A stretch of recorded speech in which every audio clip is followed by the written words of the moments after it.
US President Donald Trump has made a veiled threat to North Korea, claiming years of diplomacy with the rogue state have failed. In typical Trump style, the president shared his thoughts on Twitter, saying presidents and their administrations have been talking to North Korea for 25 years. Agreements made and massive amounts of money paid. Hasn't worked. Agreements violated before the ink was dry, making tools of US negotiators. Sorry, but only one thing will work. It comes after Mr. Trump made vague comments about the calm before the storm in relation to the ongoing North Korean nuclear tensions. Mr. President, what did you mean by calm before the storm? What did you mean by that? Thank you very much. You'll find out. You'll find out?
Pentagon says the United States has not declared war on North Korea, so it's a continued general war of words. When do we reach the final straw?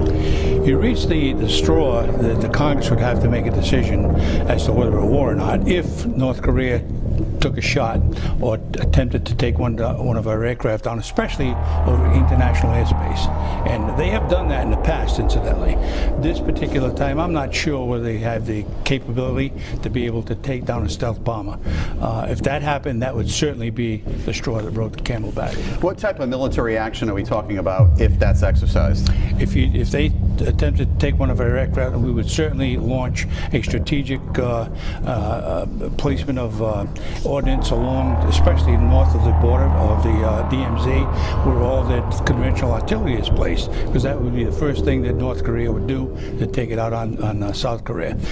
And in addition to that, they would take out industrial areas where munitions are known to be manufactured, in addition to the missiles that they allegedly have, and their nuclear sites if they have any. The problem is most of that is mobile. All right, you were talking about South Korea. U.S. Air Force Brigadier General Rob Gibbons, retired, said a war between the United States and North Korea would result in about 20,000 South Koreans dying every single day. So how do you protect South Korea? You almost can't, and that's exactly what I was talking about. Conventional artillery is all across the northern part of the DMZ.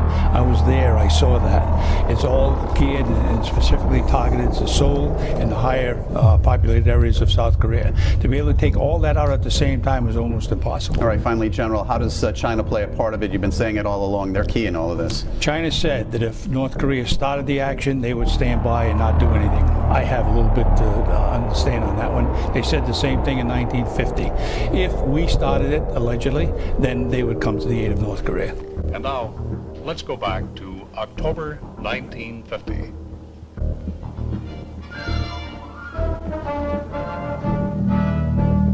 On 20 October, United Nations troops had seemingly sent the bulk of the communist forces fleeing in defeat toward the Manchurian border, 100 miles to the north.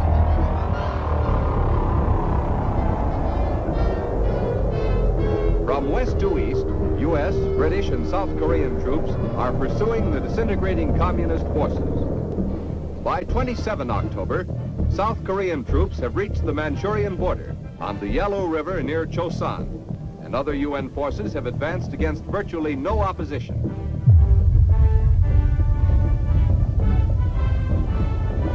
But on the same day, a sudden, unforeseen factor changes the entire course of the war. Chinese communist troops cross the Manchurian border and help the North Korean Reds drive back UN forces. Chinese communists fighting in Korea are estimated at 75,000, with another 500,000 across the border in Manchuria posing a more serious threat. By 8 November, UN forces have been driven back considerably.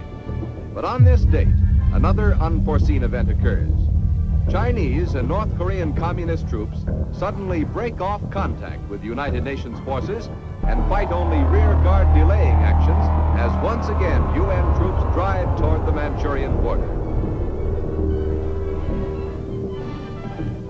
On 20 November, another United Nations unit reaches the Manchurian border. This time it is a United States unit, the first U.S. outfit to reach the border. As United Nations troops continue to advance in other areas, much depends on what the huge Chinese army will do next. China will never allow chaos and war on the peninsula. The first sign of the growing threat from China.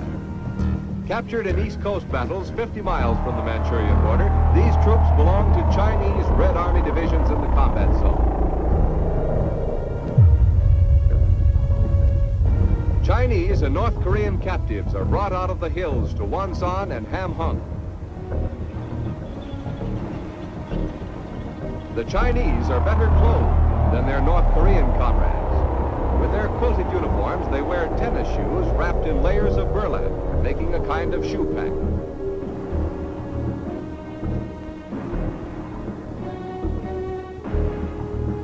In contrast with the Chinese, the North Koreans are in rags at this stage of the war.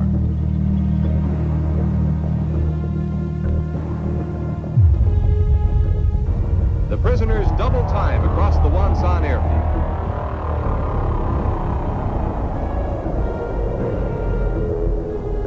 They are being marched to landing craft, which will take them to Busan.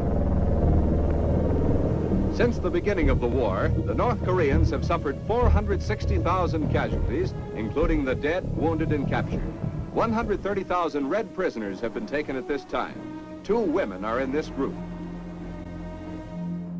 I believe I've mentioned that President Trump, well, it's his first presidential term and he's gaining momentum. He's building up his experience in this field. And we had a dialogue on this issue. He listens to what I'm saying. He listens to my arguments. Well, I know that everything that's happening in North Korea is quite irritating for them. We understand that. But any actions aimed at undermining the NSC resolution compliance, we are condemning that. And on North Korea, very quickly. The foreign minister said you have declared effectively war on North Korea, and the North Korean government has threatened to shoot down or aim at American planes flying in international airspace. I'd like your reaction. Okay, well, I'll answer the second one first. We are totally prepared for the second option, not a preferred option, but if we take that option, it will be devastating, I can tell you that, devastating for North Korea. That's called the military option. If we have to take it, we will.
massive amounts of money paid hasn't worked. Agreements violated before the ink was dry, making tools of US negotiators sorry, but only one thing will work.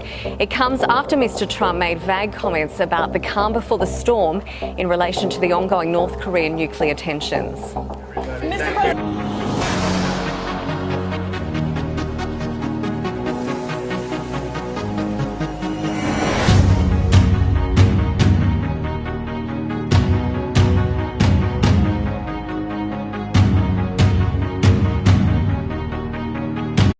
US President Donald Trump has made a veiled threat to North Korea, claiming years of diplomacy with the rogue state have failed.